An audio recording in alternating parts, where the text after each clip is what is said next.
Atento Ecuador, el expresidente del Consejo de la Judicatura, Wilman Terán, ha generado controversia al afirmar que en el concurso de jueces nacionales no se les dio cabida a ciertos candidatos. Estas declaraciones sugieren una posible manipulación en el proceso de selección, poniendo en entredicho la transparencia e imparcialidad del sistema judicial. Además, Terán reveló que la fiscal Diana Salazar le escribía para expresar su interés en ocupar espacios dentro de la Corte Nacional, lo que plantea interrogantes sobre la independencia del Ministerio Público y su relación con el Poder Judicial. Vamos a mirar. Señores asambleístas, sigo en la misma cuestión. Informo de forma, porque de fondo no he tenido el acceso al link con el cual están mencionando aquello.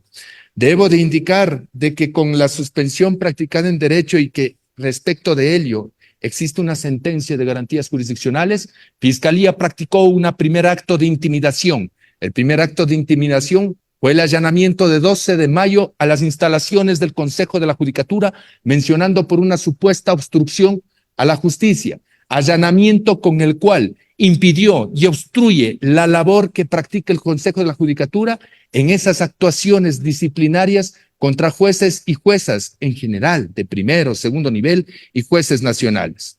Amén de estas cuestiones, el ejercicio de la potestad disciplinaria pertenece exclusivamente al Pleno, al Consejo de la Judicatura, en el caso de jueces nacionales, y es de anotar de que esta no era la única denuncia que tenía el juez Walter Macías, y es lo que alertó la preocupación, pues tenía la denuncia por falsificación de documentos para ocupar el cargo de juez nacional, tenía la denuncia por recepción de coimas, tenía también esta denuncia por vulneración a la independencia judicial, que consistió que con carente de jurisdicción y competencia, sin tener la potestad, se autoatribuye la firma de providencias.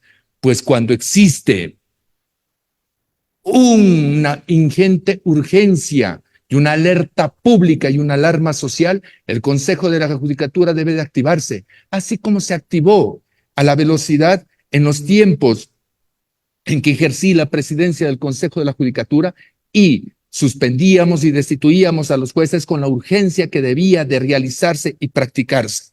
Esta actividad fue molesta para el gobierno nacional. Sí, fue molesta para el gobierno nacional, no solamente y es de anotar también de que es un pretexto ¿por qué? Porque se evidenció de que el derecho del acceso a la tutela judicial de todo el pueblo ecuatoriano estaba siendo vulnerado. Estaba siendo vulnerado y así lo estableció una garantía jurisdiccional que hoy pretenden derrocarla. El evento de la suspensión del juez Walter Macías y la futura destitución estuvo en conocimiento del entonces presidente de la Corte Nacional de Justicia, Iván Saquicela Rodas, quien conocía estos eventos con la señora fiscal general de la Nación, pues mantuvimos de ello varias reuniones y a la señora fiscal general del Estado lo único que le interesaba era, decía ella, precautelar sus causas. Cuando existe suficiente normativa que cuando un juez es suspendido o destituido, pasa a conocimiento de un nuevo juez. Así lo dispone la normativa. Es un problema por el cual debemos de ver y observar de que no le interesaba sino precautelar los jueces, las causas que ella llevaba, es decir, una falta de objetividad.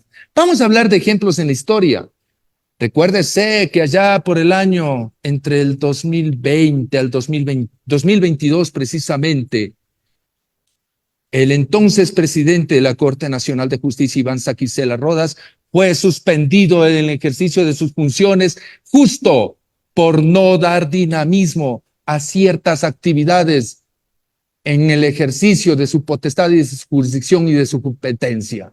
Sí, y aquella suspensión, ¿por qué no se dijo de que había obstrucción a la justicia? Aquella suspensión no se la calificó como un supuesto delito. Por ello está en el presente ventilándose un proceso judicial espurio, ya que primeramente tiene que haber una sentencia jurisdiccional de carácter administrativo que diga que estas actividades han sido dolosas, cosa que no existe y cosa que a la fuerza y contra derecho se ha presentado y planteado contra el compareciente y otros.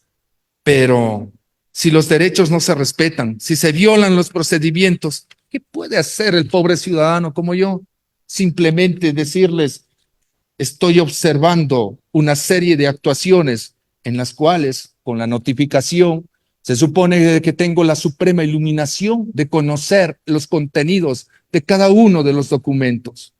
Por el caso 2, incumplimiento de funciones de extensión arbitraria de los periodos de los jueces de la Corte Nacional de Justicia. Antes de ello, diré lo siguiente. Años atrás no solamente hay el caso del doctor Iván Saquicela, que se le aplicó la medida disciplinaria de suspensión por haber retardado el despacho en sus causas de extradición y por lo cual jamás inició un proceso de obstrucción a la justicia. La historia nos va mostrando, sino también hubo el caso de destitución del actual presidente encargado de la Corte Nacional de Justicia, José Swing. Él fue destituido y nótese, retornó a la Corte Nacional de Justicia a través de las acciones legales contenciosas administrativas y estas acciones contenciosas administrativas no tuvieron jamás repercusión penal. Es decir, al no tener repercusión penal, están en el día de hoy judicializando de manera penal y extremizada. Es decir, estamos viendo la venganza del poder en contra del pueblo. ¿Por qué? Existen casos como aquellos de la mafia albanesa, el caso de genocidio que no se expide el pueblo ecuatoriano, con el cual pasaba el gobierno de Lenín Moreno, el cual inició y practicó, se presentaron las denuncias en fiscalía y estas no prosperaron. Pero así como empieza con acciones legales y penales en contra de quienes reclamamos, porque yo reclamé una acción de protección que se determinó la vulneración de los derechos del acceso a la tutela judicial de todo el pueblo ecuatoriano y que el Estado debía responder un valor de 250 millones de dólares, el cual no es cuestión de que lo asiente, es cuestión de coordinación y en el tiempo y en el espacio irlo solucionando. Ello preocupó al poder porque en el concurso de jueces nacionales no les di cabida. La misma señora fiscal me escribía el interés que tenía en cooptar espacios en la Corte Nacional de Justicia. Esto consta dentro del proceso de obstrucción a la justicia. Allí está. Posiblemente el entonces presidente de la Corte, Iván Saquicela, también tenía esos intereses porque habló frontalmente conmigo. Quería la reelección de la Corte Nacional de Justicia y lo querían también otros jueces nacionales porque es su legítimo interés. Y en ello es lo que se basa, lo que veo el incumplimiento de funciones por irregularidades dentro del concurso de oposición y méritos de selección de juezas y jueces de la Corte Nacional de Justicia. ¿Por qué? Por evitar la politización de la justicia, por evitar las cuotas de poder, por enfrentar algo transparente. Pues yo no soy el manufacturador de los procesos, ni siquiera el reglamento lo aprobaron en mi tiempo. Yo fui presidente del Consejo de la Judicatura desde el 15 de febrero del año 2023 hasta el 15 de diciembre del año 2023. Es el tiempo de operación, no es otro. Y en ese tiempo, todos los informes, escuché en la sesión anterior que hizo un relato pormenorizada y perfecto la señora ex vocal Maribel Barreno de aquella documentación, pero debe entenderse de que las áreas técnicas presentan los informes y corresponde al órgano parlamentario aprobar o inaprobar luego de las respectivas explicaciones. Y estas explicaciones, ante verdad, debieron haber sido suficientes y se habla de un organismo y de un observatorio. Estas revelaciones de Wilman Terán han generado preocupación sobre la integridad del sistema judicial y la independencia de las instituciones encargadas de administrar justicia en el país. Las acusaciones de manipulación en los concursos de jueces y la posible influencia en la fiscal Salazar plantean serias dudas sobre la imparcialidad de ciertos sectores del Poder Judicial y del Ministerio Público. Estos eventos ponen de relieve la necesidad de fortalecer los mecanismos de control y transparencia en la selección de autoridades judiciales, así como de garantizar la independencia y la imparcialidad en el ejercicio de la justicia en el Ecuador, tan venida a menos. Qué terrible, ¿no? Suscríbanse ahora. El canal de la información.